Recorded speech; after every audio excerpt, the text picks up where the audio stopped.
मैं खुश हूं और मैं तहे दिल से इनको मैं समर्थन दे रहा हूं, दूंगा कल। लेकिन इस नई सरकार में मेरा कुछ ऐसा मुद्दा है जो हम शुरू से यहां सदन के अंदर बोलते रहे।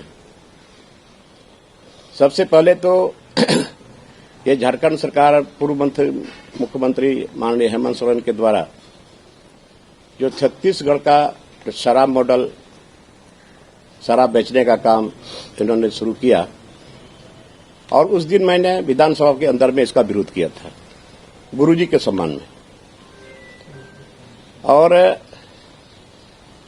सदन से बाहर भी हमने इस बात को रखा कि हमारे माननीय गुरुजी सारे मजहब के लोगों को हर जगह नसीहत देते रहे हैं कि शराब से थोड़ा दूर रहा करो, लेकिन ये सरकार ने नहीं माना। और आज मैं इस नई सरकार में, माननीय चंपई सोरेन जी की सरकार में, मैं इनसे भी आग्रह करता हूं, ये मेरा एक मुद्दा है कि आप जितना जल्द हो यहां शराब बिक्री नहीं हो, नशाबंदी इसको लागू करें। पहला ये है। और दूसरा है पी पैसा एक्ट, जो 1996 केंद्र सरकार के द्वारा बिहार के टाइम में ही दिया गया, लेकिन राज्य अलग होने के बाद झारखंड में, बिहार में नशाबंदी लागू हो गया था, तो हम भूल रहे थे, ठीक है, लेकिन झारखंड में नहीं हुआ। और ये पी पैसा एक्ट जो यहाँ के लोगों का मूल कवच है। आज ये शेड्यूल एरिया बना। आखिर शेड्यूल एरिया क्यों बना?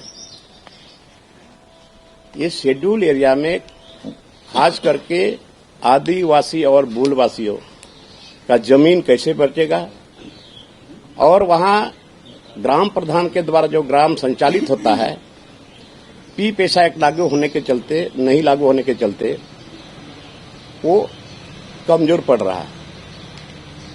ये पी पैसा एक्ट सरकार इसकी तत्काल घोषणा करे कि हम इसको लागू करेंगे।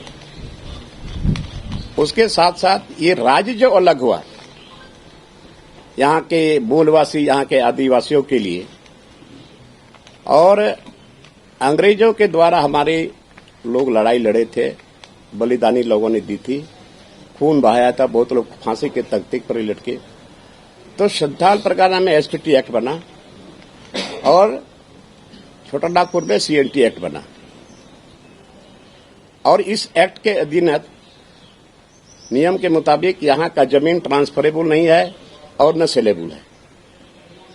लेकिन यहाँ राज्य अलग होने के बाद इस बात को भी हमने सदन में रखा था, और इसके लिए हमारे माननीय पूर्व मुख्यमंत्री हेमंत सोरेन जी ने एक स्पेशल सत्र बुला कर रही, सत्र के अंदर में ही उन्होंने एक कमेटी का गठन किया था, लेकिन उसका भी कुछ फलाफल नहीं हुआ, जिसमें सभापति रखा गया था स्टीफन मरनी जी को। मात्र एक मीटिंग या 2 मीटिंग बुलाई थे। बाद में जिला से हम लोगों ने, जो डीसी वगैरह को हम लोगों ने मांगा था रिपोर्ट कि आपके जिले में कितना कितना जमीन का ट्रांसफर इधर उधर हुआ है, उसका प्रतिवेदन देंगे, लेकिन वो भी नहीं मिला। तो आज वहां एसपीटी एक्ट भी लागू नहीं है और सीएनटी एक्ट भी लागू नहीं है। जब बना बनाया हुआ एक्ट है, हमारे लोगों के खून के बदौलत लिखा गया था कि यहाँ पर सीएनटी एक्ट है, वहां एसपीटी एक्ट है, तो इसको ताक में रख करके यहाँ जमीन का अधिग्रहण धड़ल्ले से चल रहा है। ये भी मेरा मांग रहेगा माननीय मुख्यमंत्री चंपई सोरेन जी से कि आप इसको सख्ती से लागू करें और जल्द लागू करें। और इसके बाद ग्राम सभा, कहीं भी, ये भी मेरा प्रश्न आया था सदन के अंदर में कि यहाँ पर जितना खान खदान चल रहा है वो बिना ग्राम सभा के ही चल रहा है। फर्जरी, कहीं की तो फर्जरी बताया था। तो ये ग्राम सभा, बिना ग्राम सभा के इस शेड्यूल एरिया में बहुत सारा खान खदान वगैरह सब चल रहा है और जमीन अधिग्रहण हो रहा है।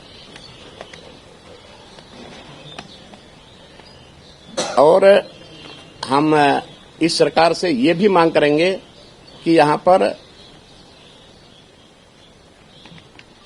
विस्थापन आयोग का गठन हो। आज कितने लोग विस्थापित हो चुके हैं। अभी धनबाद में आप जाएंगे, जो जमीन के मालिक है उसके खेत के नीचे, उसके खेत के नीचे, जमीन के नीचे कोयला है, अबरक है, तांबा है, यूरेनियम है, लेकिन इतने लोग विस्थापित हुए हैं, बहुत लोग ट्रेसलेस हो गए हैं। तो मैं इस सरकार के नई सरकार से मांग करता हूं कि आप विस्थापन आयोग का गठन करें ताकि यहां के लोगों को जगह मिले और अपना रह सके। तो आज विस्थापन आयोग का भी गठन नहीं हुआ।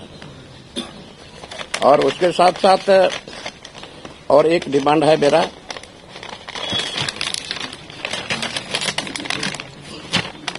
यहाँ के जो आदिवासी और मूलवासी का जो जमीन है, लोग लड़ाई लड़ रहे हैं न्यायालय में, तो वैसे लोगों को चिन्हित करें और इसका इस स्पेशल कोर्ट बनावे ताकि यहाँ के लोगों को राहत मिल सके। गरीब बेचारे हैं, लोअर कोर्ट में जीत जाते हैं, लेकिन पैसे वाले लोग सिर्फ हाई कोर्ट चले जाते हैं और हाई कोर्ट के बाद फिर सुप्रीम कोर्ट चले जाते हैं। गरीब के पास पैसा नहीं है, वो बेचारे थक जाते हैं, वो लड़ाई जो करती है उसका ठंडा पड़ जाता है। और ये जल जंगल जमीन कैसे बचेगा? आज जंगल लुट रहा है, नदी नाला लुटा रहा है, बर्बाद हो गया सब जगह। ये सरकार से हम मांग करेंगे, इस मुद्दों को आप यथाशीघ्र लागू करिए और नहीं तो ये मेरा आंदोलन जारी रहेगा। सीधी सी बात, मैं समर्थन दे रहा हूं, समर्थन दूंगा, आपके साथ मैं रहूंगा, लेकिन ये जो मुद्दा मेरा है आप इसको यथाशीघ्र लागू करिए, नहीं तो फिर हम अपना रास्ता अलग खोजेंगे। चंपई जी से सरकार गठन के बाद बात हुई आपकी उनसे? बात करेंगे हम, अभी बात नहीं हुई। बात करेंगे हम, लेकिन आज आपके माध्यम से इस नई सरकार को हम ये अपना डिमांड हम बता दे रहे हैं ताकि उसकी तक पहुंचे, सरकार तक पहुंचे और इस पर विचार करे और इसको यथाशीघ्र झारखंडियों के हित में, मूलवासियों के हित में लागू करे। लोबिंग को क्या लगा? आज यहाँ स्थानीय नीति नहीं बना, कौन है स्थानीय, अभी तक उसका चिन्हितीकरण नहीं हुआ। तो स्थानीय नीति नहीं बना तो फिर आप कैसे चिन्हित कर सकते हैं यहाँ का कौन है? तो 1932 का खतियान हो या अंतिम सर्वे सेटलमेंट हो, आप इसको एक आधार बना करके स्थानीय नीति लागू करिए और स्थानीय नीति लागू होगा तो नियोजन नीति भी लागू होगा।